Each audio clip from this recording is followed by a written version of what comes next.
What's going on tonight, Chad? It's Sean here with Bulls and Bears Gaming. We have Monday, November 29th. It's 9:30. We're getting a little bit of a late start today, but we're going to go through our market updates and then jump into some Warzone here. A little bit of a rebound today, not making up for the day that was the Shadow showing up. Was not going to make up for the day that is after Thanksgiving. It was a short day then. It really dropped the markets pretty hard. So today did not make up for that, but it's at least going to get us started back in the right direction. So the Dow was up 0.68%, the S&P up 1.32%, and the NASDAQ was up 1.88%. And really just, I feel like the investors may see these variances of the COVID virus not necessarily as something that's going to be new, because although they are new variants, they're not something that's new to the way that they're affecting the markets.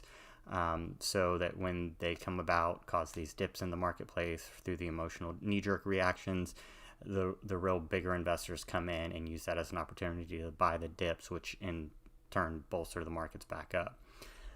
For our topic of the week, actually, we're going to talk about options this week. And there are three different topics I'm going to cover within the options: calls, puts, and callers. And callers is a combination of calls and puts. We'll talk about that on Friday. So today we're going to talk about calls. And when you consider calls, you can either sell a call or buy a call. And essentially, depending on which side of the pie you're on, most people, in the case of a call, are going to be the ones buying it.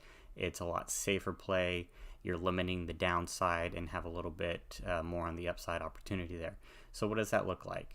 Buying a call option is essentially if you wanted to buy a stock, but you're not really sure if it's going to be one that's going to take off and go up really fast, or if it might even have a pretty quick downturn and you want to play it safe, you can actually go and buy a call instead to limit those short-term losses.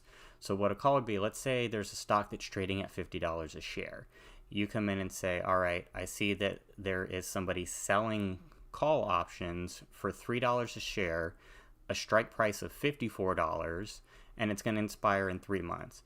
So that means you pay $3 per share to guarantee that you can pay that $54 strike price at any time in the next 3 months and buy that share. So if that stock goes up and let's say a month into it, it's selling for $70 and you feel like that's a pretty good time to buy it, you actually are only going to pay your $54 per share, even though it's gone up that high.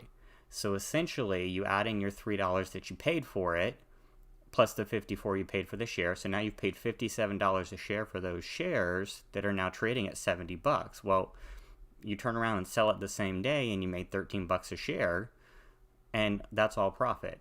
You could also hold it in hopes that it would continue to go up, but then you do bring back on the downside risk, because then if it's going down, you're going to start taking losses back on that as well. But let's say you're holding that call option that you bought, same thing, $50 a share when you bought it.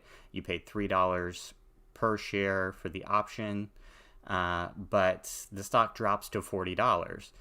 Well, if you had bought it at 50 and it dropped to 40, you lost $10 a share. But if you bought that call premium at $3 and it dropped that far, you only lost your $3 a share. So you just saved yourself $7 a share by doing the call instead. So it essentially limits your upside a little bit just by the price that you paid for the premium, but really makes your downside risk only the amount that you paid into the premium for that. So if it's $3 a share, and you bought 300 shares worth of $3, $900, the most you could lose is that $900. If that stock tanks, never go anywhere else. So that's really the kind of quick and easy way to look at that. We're going to talk about puts, which is going to be the opposite side of that on Wednesday. That's going to be where you're really trying to protect on the downside or make a lot of money on the downside. And then we'll talk about how to use both of them and kind of an opposite strategy to limit your growth, but also limit the downside and just make an ultra conservative investment on that. I see that we already got Muck in here. We've got Heather with the followage and notify. I don't know if those work on my page. It's not showing that for me, but Heather, I appreciate the like and all the love. glad you're enjoying the vibes tonight. We're gonna hop into some Warzone, I believe.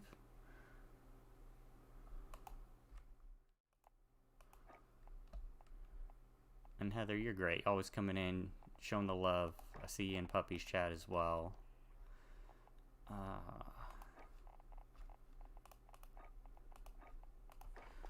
Looks like we already got you.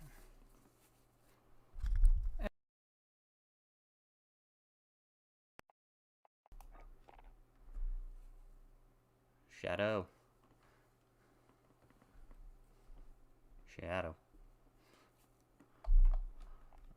You know what? I think I had him muted because we were in Discord the last time.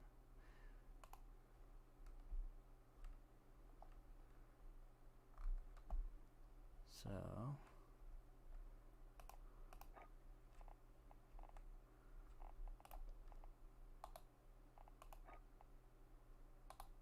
No. Shadow, you there? Well, I know he's here.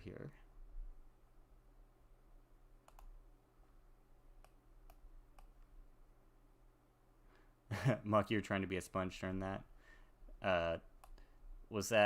Did I say it in a way that you can understand it? I know I get a little bit wordy sometimes. I guess let's say you were going to, if we're going to compare it to like computers, let's say you wanted to buy a 3090 and right now they're selling for like, let's say when they were $650, you said, you know what, I'm going to pay $100 and I want you to be able to sell me that 3090 for $700 if it's in the next 3 months if the prices go up. And if something like what happened did, and those 3090s went all the way up like they are now, which they're like $2,000, you can say, all right, well, you keep my 100, I'm going to pay you another 700, so I bought it for 800, and I turn around and I sell it for 2,000, you made $1,200 on your 3090.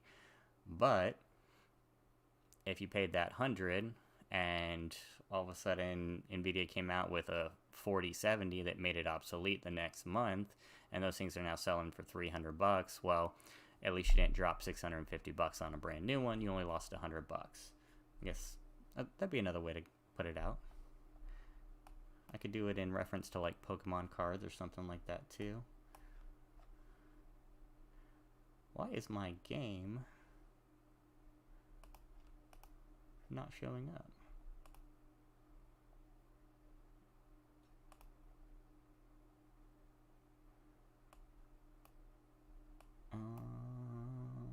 Well, let's remove the game capture and try adding it back in since it's not wanting to work. Game capture.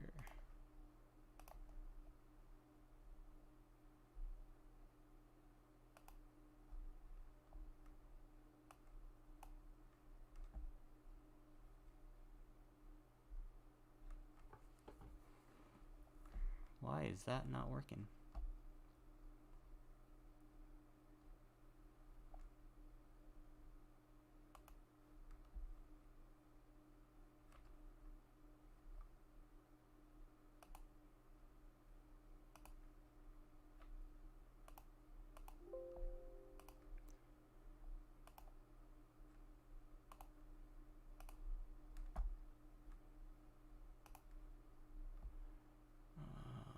Let's see.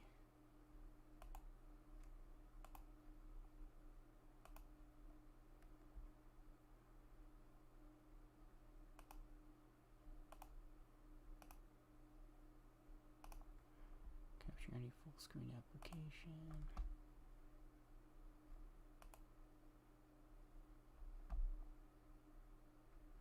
It's still not working either.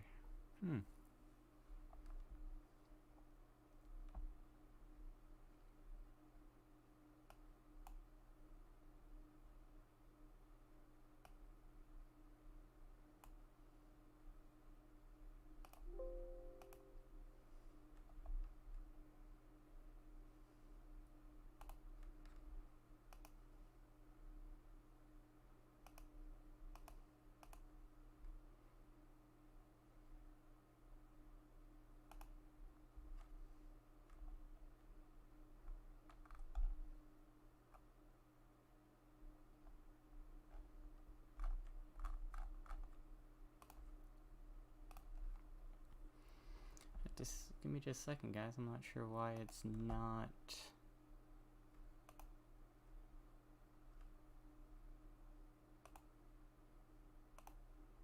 We're not getting the game here.